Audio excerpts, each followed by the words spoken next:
All right, so labs start this week, so remember, don't forget to go.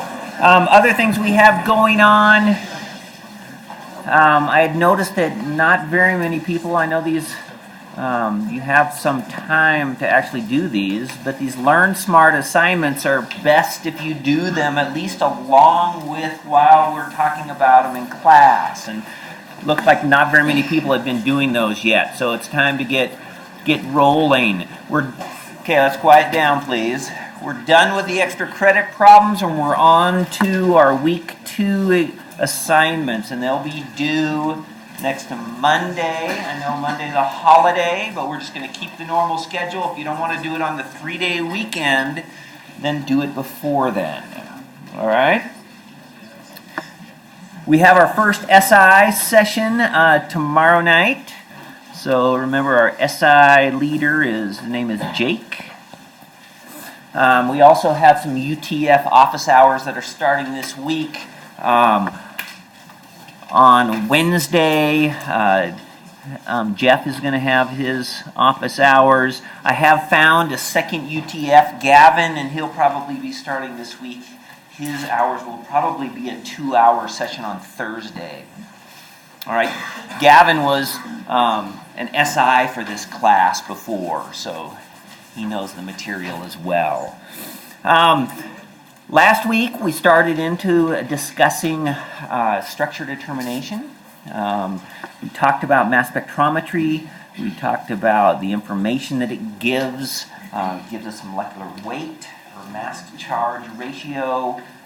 From that, hopefully we can get a molecular formula. And if that molecular ion breaks apart or fragments, we can get some information about what types of pieces are in the molecule. Okay? We then started into kind of an introduction of infrared spectroscopy. And we talked about how infrared light has the right frequency of light to match the frequency of bond movements, stretches and bends and things like this. And when those two frequencies match, then the light can be absorbed. There were 2 basic trends that we talked about for different bonds and the frequency which they move. One is that when we have smaller masses, they tend, on the bond, they tend to vibrate at higher frequencies. And when we have lighter, well, that's what I just said, right? And if we have stronger bonds, they tend to go to higher frequencies as well. All right, so we will start out by looking at some different ranges of the spectrum that we should look at, and then we'll go through a bunch of examples. You know, oh, this is what an alcohol looks like, this is what a ketone looks like, that kind of thing. Once we finish that, we'll work some examples, and not only for IR, but we'll mix in a little bit of mass spectrometry with it as well. Okay? Any questions? All right, well, let's start out by trying our first iClicker for the semester. What I'm going to end up having to do, since I'm on my iPad, is when I do the iClicker, I'm going to have to turn this off and switch to the other computer, and we'll do it, and then we'll come back.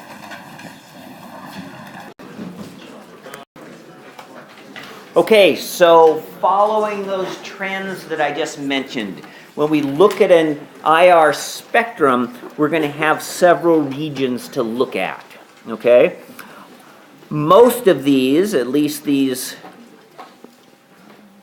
top 3 right here, is all in what we call the functional group range.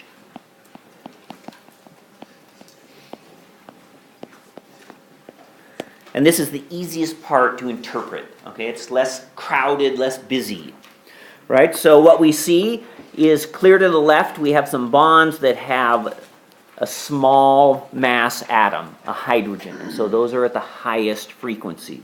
We see OHs, NHs, and almost every molecule will have CHs as well, like the kind of generic spectrum that I showed you as well.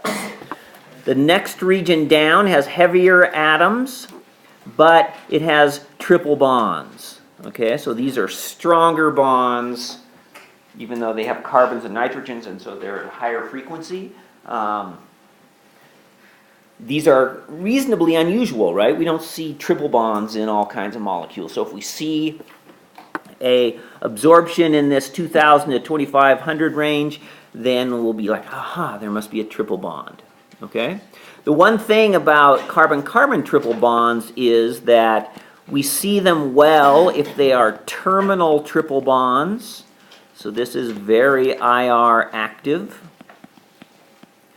But if the triple bond is somewhere buried in the middle of a chain, then the molecule becomes very symmetrical, and when that triple bond is stretching, there's no change in dipole, and it will be invisible.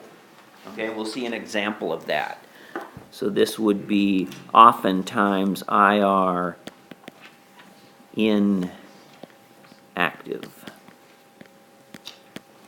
All right, the next group are the double bonds. The carbonyl groups are the most obvious in this range.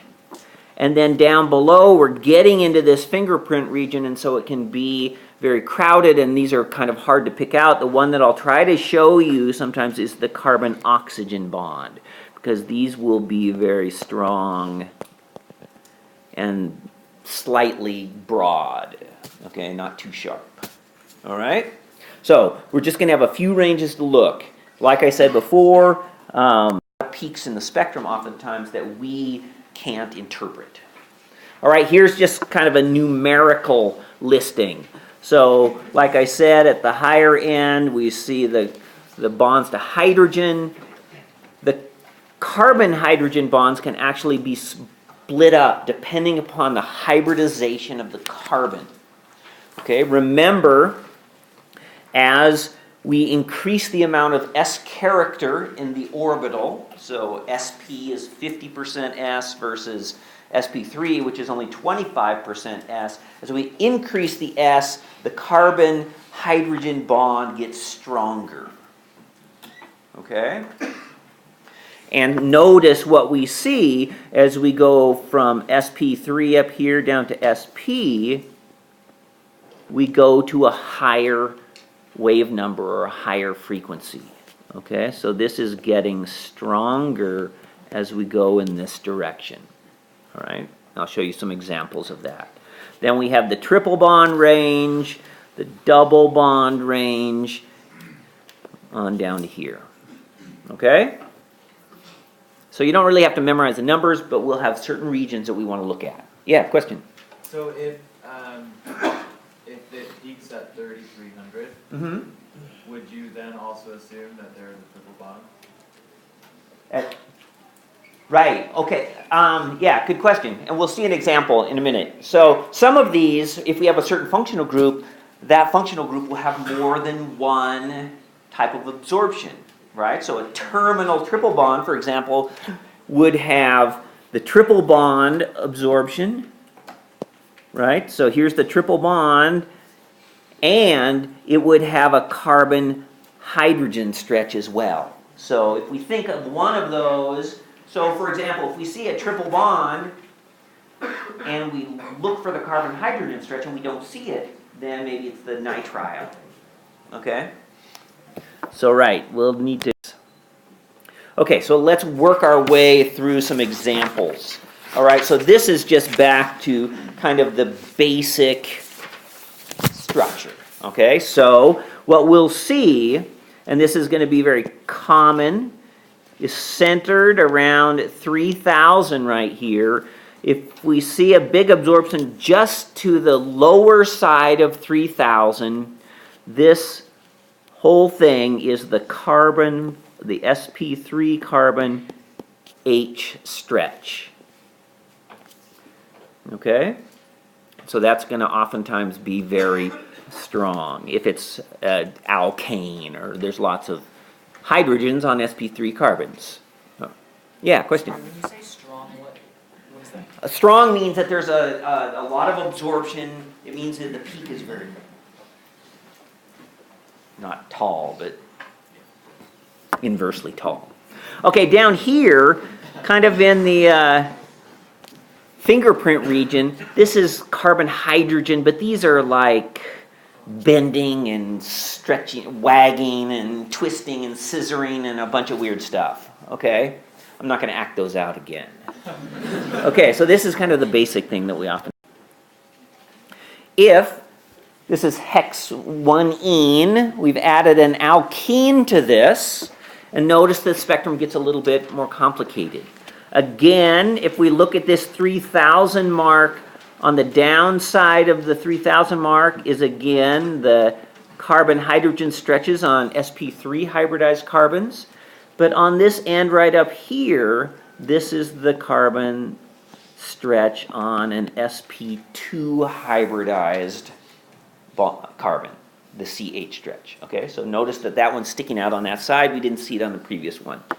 The other thing that we can start to pick out some is this one here. I think this is about 1600. This is probably the carbon-carbon double bond stretch. Okay, the rest of that stuff is just fingerprint that we just can't really pick out or assign. Okay, or that we're not going to spend the time to dig in there and try to figure it out. Okay, so that's the double bond. If we look at a triple bond with a carbon-hydrogen stretch, where do you think that stretch is going to move? Compared to the ones that I have over here, right? It should go to a higher frequency, right? And there it is. Okay? So this is carbon-hydrogen, but this is a sp hybridized carbon, right? Again, notice almost every time here we see the carbon stretch, carbon-hydrogen stretch with the sp3 hybridized carbon. Okay? So this is a certain octine. Which octine would it be? Where's the triple bond?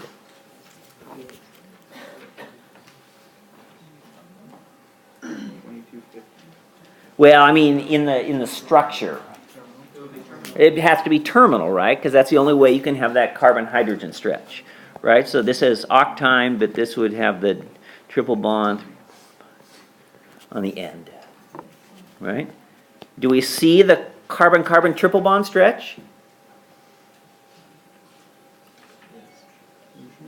Right here, right? Between 2000 and 2500.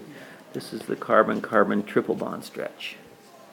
Yeah, question? Is there a way we can identify an ether group? Or? Well, let's work our way through the functional groups, right? Let's not just jump ahead. Ethers, in fact, are a little tough because the carbon-oxygen stretch, we can sometimes pick it out, but it's down in the fingerprint region and it's a little hard to see sometimes. Yeah? Is there a way to predict the absorption? I'm just trying to tell between, like the questions on the homework are asking which of these is going to be strong, which is going to be weak. Is it all memorization, or is there kind of a way to predict that? Well, I usually like to turn around and say it's not a matter of memorization, but it's a matter of practice. The more you see, the easier it'll be to remember. When it comes to an exam or something like that, I will give you some tables. Yeah, so you don't have to memorize these, but let me put it this way though, is that if you know these general ranges to look at, you'll be able to interpret IR spectra without looking at the table. Because if you have to look at the table, if you look at this spectrum and you're like, oh, you don't know what to look at, and you're like, oh, here's one, let me look on the table and see if there's anything that matches it, it will take you the entire time to try to work one problem.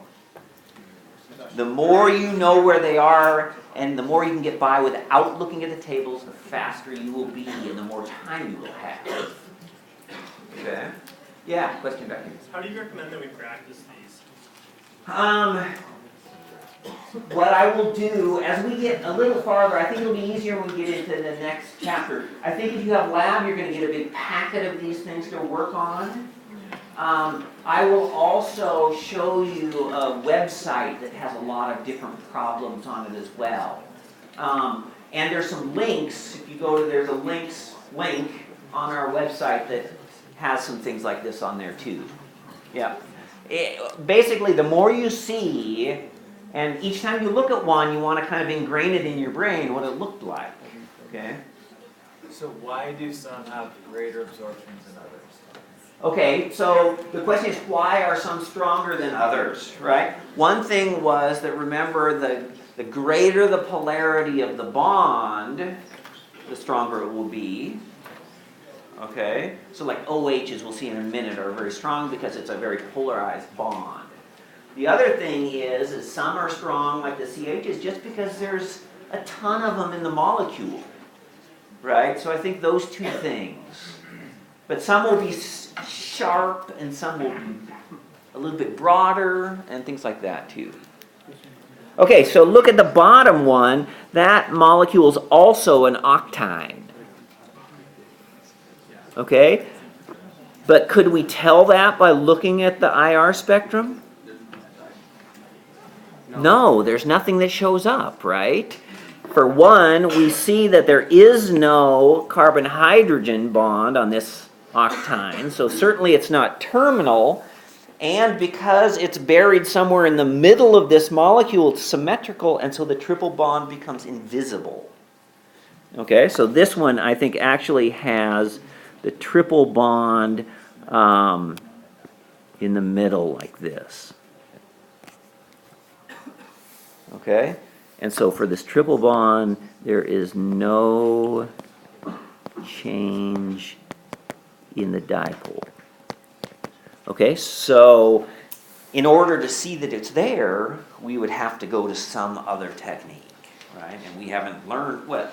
Well, we could, if we had a mass of this, we could at least determine that there's two sites of unsaturation, right? That would get us somewhere. Yeah. So if the triple bond is not quite terminal, but it is not symmetrical in the molecule, Right. we'll see it just not as strongly as that first graph. Perhaps. So the question is, so we kind of saw two extremes here, right? One on the end, one exactly in the middle. So I think sometimes if it's just a little bit to the end, you might see just a weaker one. I can't guarantee it though. All right, everybody there on the triple bond then? Let's look at some double bonds. Oh, did I have you? No. Oh yeah, we did look at some double bonds, but this double bond is in an aromatic, in a benzene type of ring. Okay, so this is the spectrum of toluene. Okay, and this is a structure of toluene. Has a benzene, but it has a methyl group attached. All right. So toluene, maybe some of you have run into this before. If anybody, do you ever build like those little model cars or model airplanes or something like that? Did anybody do that? You know, remember what that glue smells like? That's the smell of toluene. Right? You're not supposed to smell it too much, remember, if you're doing that. Okay, so there's a few things that we see in this. Let's look at the CH stretches first. Okay, so here's that 3,000 line. We have some below and some above. These are the hydrogens on sp3 hybridized carbons. These are on the sp2 hybridized carbons. All right, so there's some on both sides. Down here, around 1600, these are the carbon-carbon double bond stretches. Now, one thing they don't tell you about in the text that can help you pick out a benzene ring is these peaks right here. Okay, they call these the overtones. And we used to spend a bunch of time looking at the pattern of these, and you could get some indication of the substitution pattern. And if we saw these four peaks like that, just slanting up, that always told us it was a mono-substituted benzene. But I guess they don't do that so much anymore. But if you just see some of these, and I'll show you another one in a minute, you can say, oh, there's probably a benzene ring in the molecule. All right? So we have both sp3 and sp2, so we can see the presence of both. Okay, so these are alcohols here. All right, here's 1 decanol or decane 1-all. So, all right, this is the OH out here. Okay, so we see this big, broad peak. And the reason it's so broad is because alcohols can hydrogen bond. So there's intermolecular hydrogen bonding. And so depending upon the degree of hydrogen bonding, it's going to essentially change the oxygen-hydrogen bond strength. So we have kind of a whole bunch of different OH bonds. Each one is just, they're all just superimposed and overlapping each other. Okay, so that's the OH. What's this one? CH, sp3, CH. All right, and then this is just kind of the stuff we saw for decane, right? All that wagging and stuff. And this one is probably the carbon-oxygen stretch. Okay, it's usually pretty strong and a little bit broad. Okay, that one's not always 100% though. Let's look at the next one. So this is phenol. Phenol is an alcohol on a benzene ring. Okay, so again, here's the OH. I think this is some artifact of their spectrum right there. So that's... So now, can we see the presence of a triple bond in here? No, right? So can we see the presence of the benzene ring? Yeah, so these overtones, right, kind of tell us that there's a benzene ring. What about the CH stretches? Yeah, they're all above 3,000, right? Right here. So these are sp2 carbon-hydrogen stretches.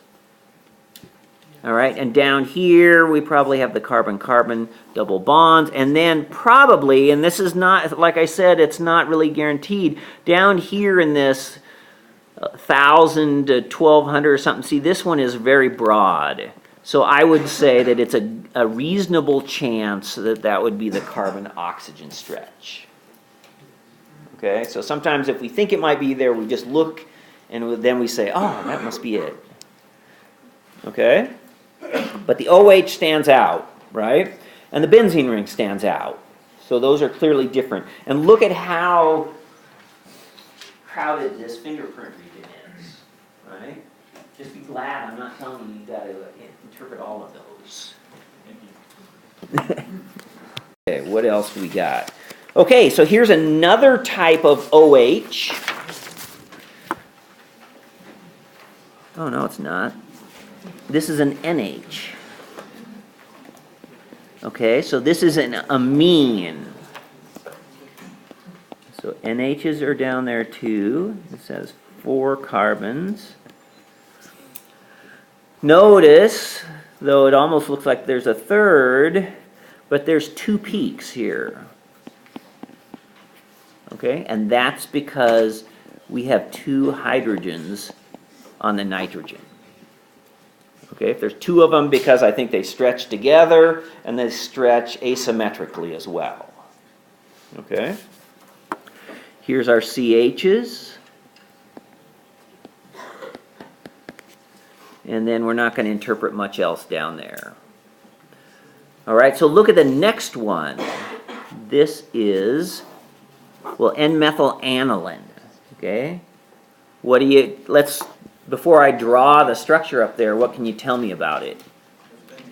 It has a benzene ring, right? Here's the overtones, and look at how the CHs are split.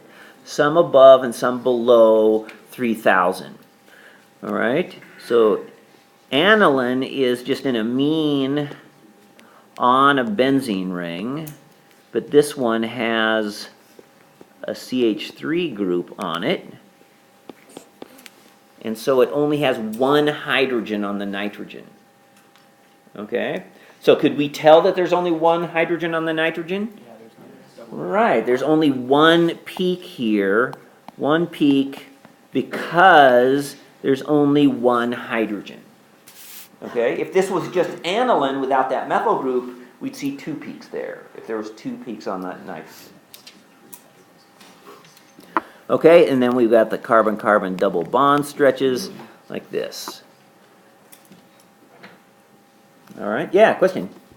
I'm noticing that, like the alcohol group on the last one, it was much wider, and this NH bond peak is very narrow. Mm-hmm. Is the hydrogen bonding just not strong enough, or what's different? Yeah, so the question is, especially on this lower spectrum, that we're seeing that that peak is a little bit narrower where the OH is quite broad.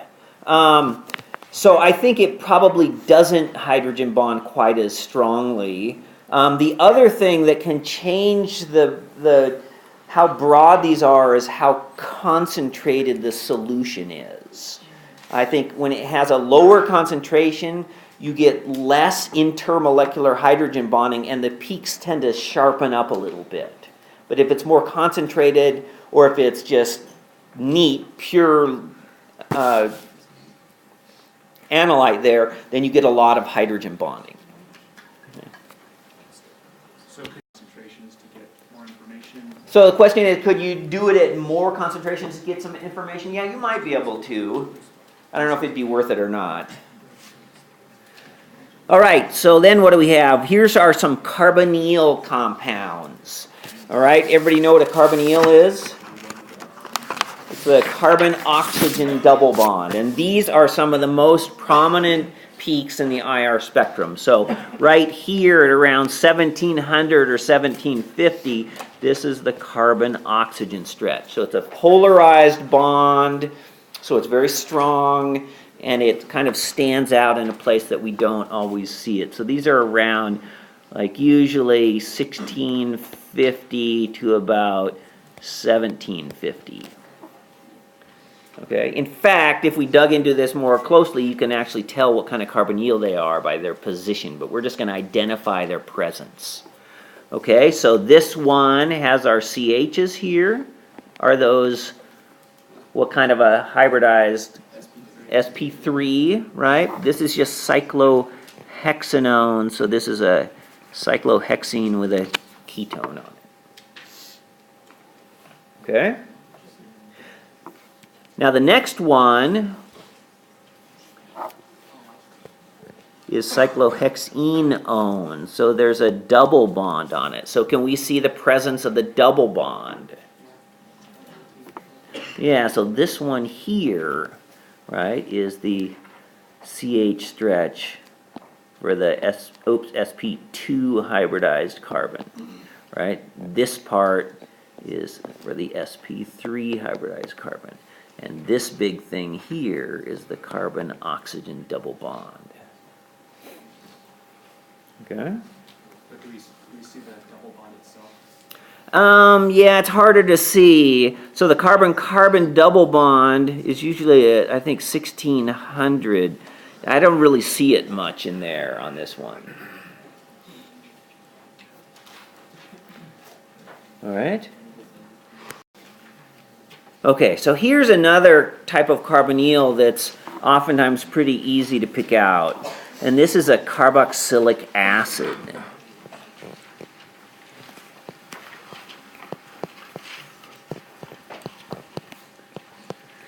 And in carboxylic acids, this OH is so broad, like this, that it kind of overruns all of the CHs as well. Okay? And here's the carbon-oxygen double bond. Right? There might be a little bit here of overtones, but not very strong on this one. Right? And then there's probably somewhere in here, maybe here's carbon-carbon double bond. All right, but this super broad OH up here is very characteristic of the carboxylic acid. All right, the bottom one also has the carbon-oxygen double bond, but look, there's 2 peaks out here. So this is also an NH2. And when we put those two together, what we end up with is an amide. How many is like this? So again, we have two NHs, so we get two peaks. The amide NHs are a little bit stronger. All right, so we're almost through all of these. All right, so let's look at a couple of examples if this thing will clear up. All right, so we got 6 spectra, we got 6 compounds. Okay? How can we identify, how can we match them up? All right, so take a minute to look at that. Try to pick out, either look at a spectrum and try to pick out something, or look at a molecule and then imagine what you should see, and then see if you can find a spectrum that has that. So can anybody give me a match?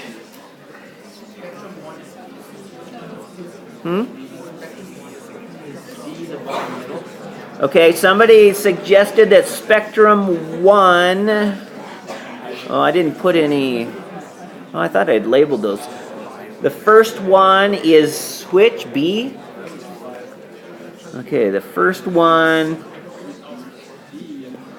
B. All right, does everybody agree? How can you tell that that's B? It has that SP2 characterization. Right, so it has this peak right here on the shoulder here, right? This is the carbon-hydrogen stretch on an sp2 hybridized carbon, right? And this is probably in here the carbon-carbon double bond. All right, I'll go for that one. Anybody else? Yeah. Yeah.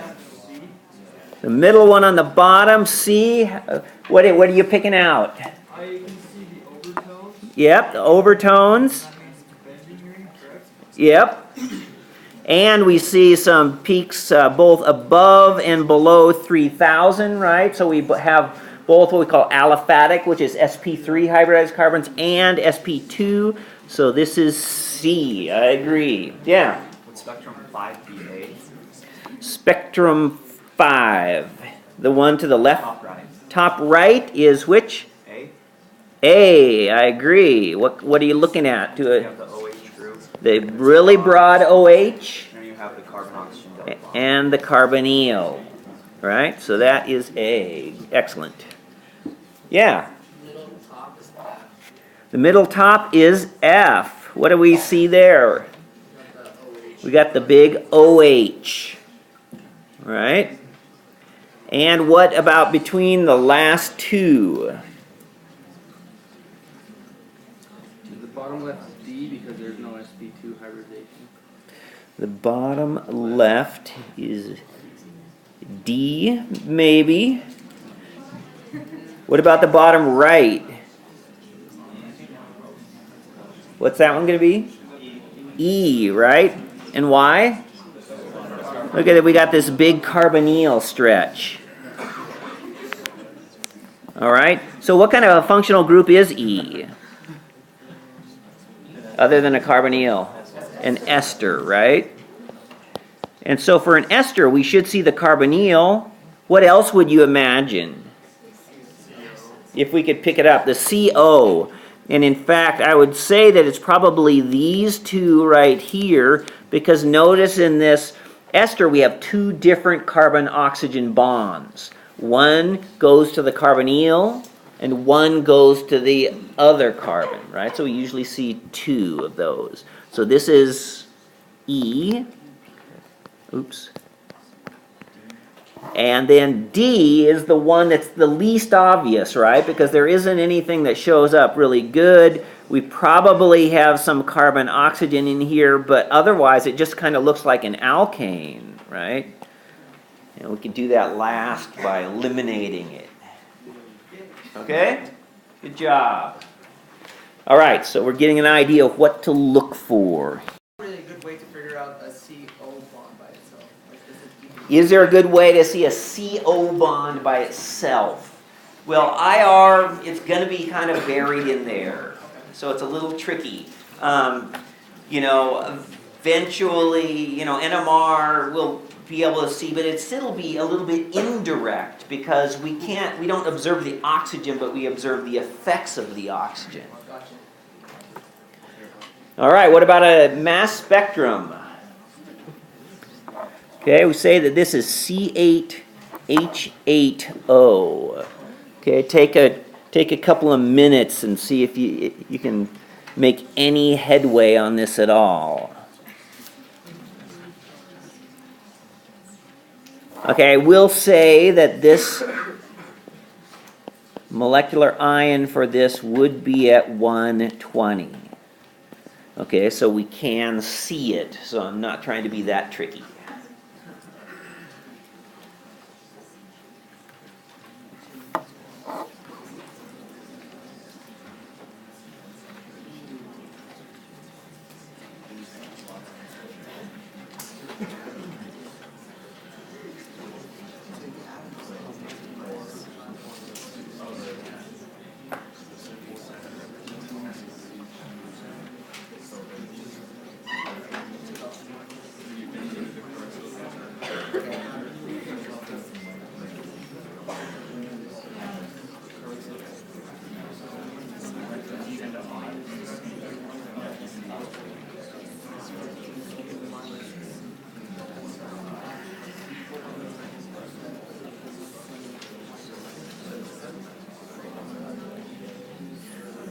All right, so what might be the first thing that we should do on a problem like this? Yeah. I look at degrees of unsaturation. Exactly. That's an excellent idea there. So oftentimes if we're given a formula, the first thing you should do is calculate the number of unsaturations. Okay? So we can say if we use the formula that we did, unsaturations equals the number of carbons, right? Minus half the number of hydrogens. There's no nitrogens, so we just add 1. So 8 minus 4 is 4 plus 1. We have 5 sites of unsaturation. Okay? Here's a hint. If this number is greater than equal to 4, there's a very high probability that it is going to have a benzene ring in it. Okay? Because that's a very quick way to add up 4 sites of unsaturation.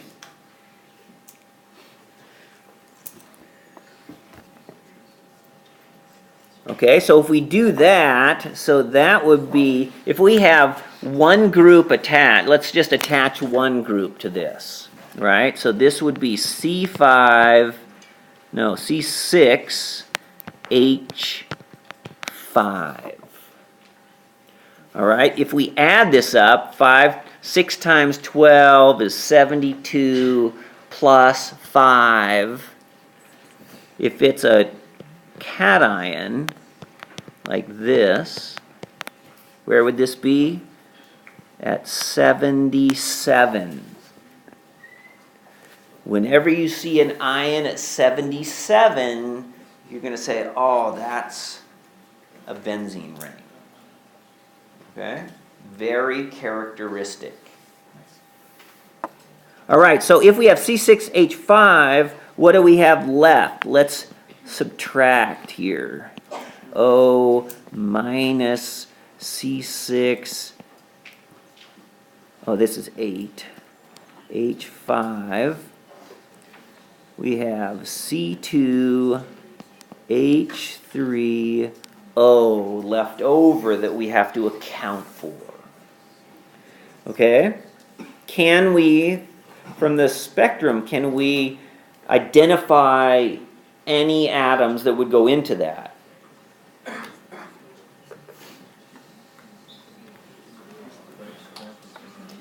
Huh? Right, so if we go from 120 to 105, this is a loss of 15. right? So what did we say that should be? A methyl group, right? So we have a benzene ring. We have a methyl group. And what else? We have an oxygen. And what else? A carbon. We have a carbon and an oxygen left to go.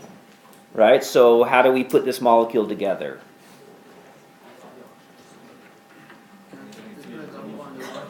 Right. So we just could make a ketone right here. Right? Because we needed another site of unsaturation as well. Okay?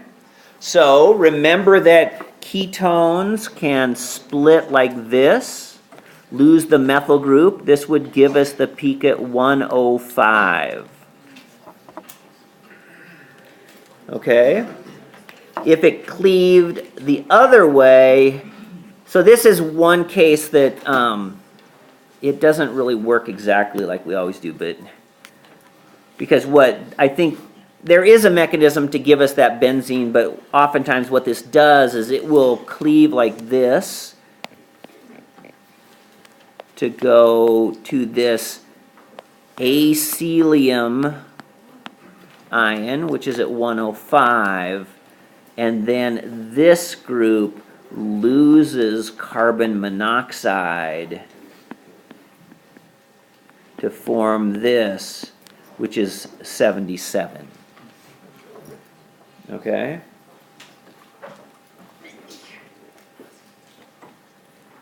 All right, and one thing we can notice between this is a mass difference of 28. 16 for carbon, 12, no, 16 for oxygen, 12 for carbon, add up to 28. All right? See how easy that was? Yeah, question. At what point do you do it? Do you go find the difference sequentially, and at what point do you go from the... Yeah, so the question is, how do you know which way to do that experience? I know you don't have much.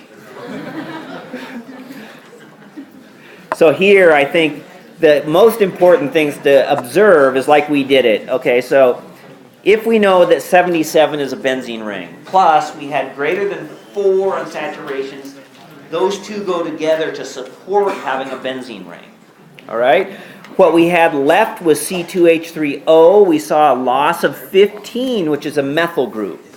So we had a benzene group, a benzene ring, a methyl group. All that was left was CO. So there's really only one way to put it together. Okay? But it does take some imagination, right? You got to think about the possibilities. More here.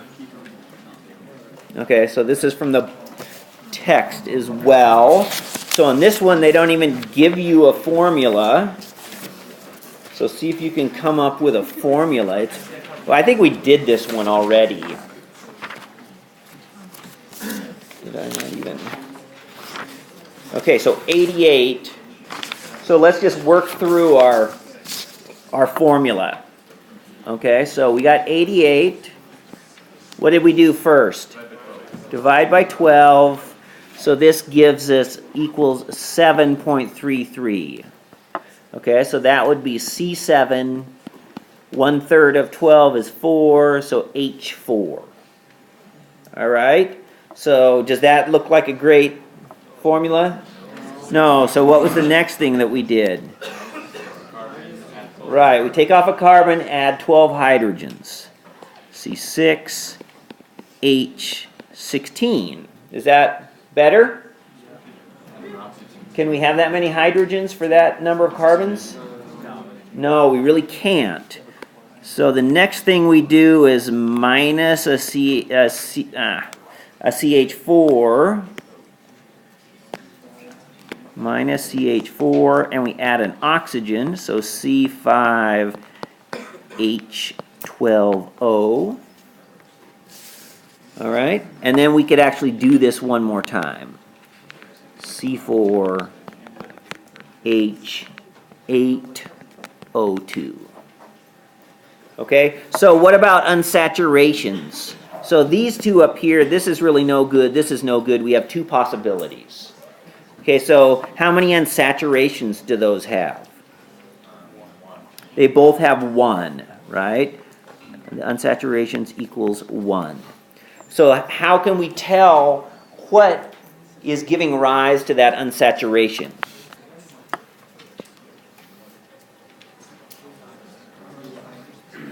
What? The IR spectrum. What in the IR spectrum tells us? Yeah, look at this. Here's a carbonyl group. There's our unsaturation. Okay?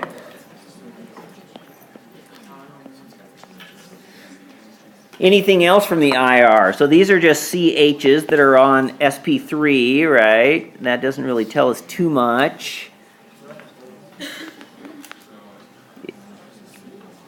I would probably look at this one out of that mess there and see that one's kind of broad. And I would suggest that there's a reasonable chance that would be a carbon-oxygen stretch. Okay? Yeah? On our C5H12O, where are we getting that degree of unsaturation? Isn't the degree of unsaturation only C5. Oh yeah, that would be 0, wouldn't it? That would be 0. This one is 1. Yeah, so in fact, right off the bat, it can't be this one then, right? Because we see from the IR spectrum that there is one side of unsaturation. All right, so this one, if we were going to work together, here's some more. We could see that going from here to here is minus 31, and what that ends up being is this group right here. So this is at minus OCH3. All right, so I will see you guys on Wednesday, and we'll start into NMR.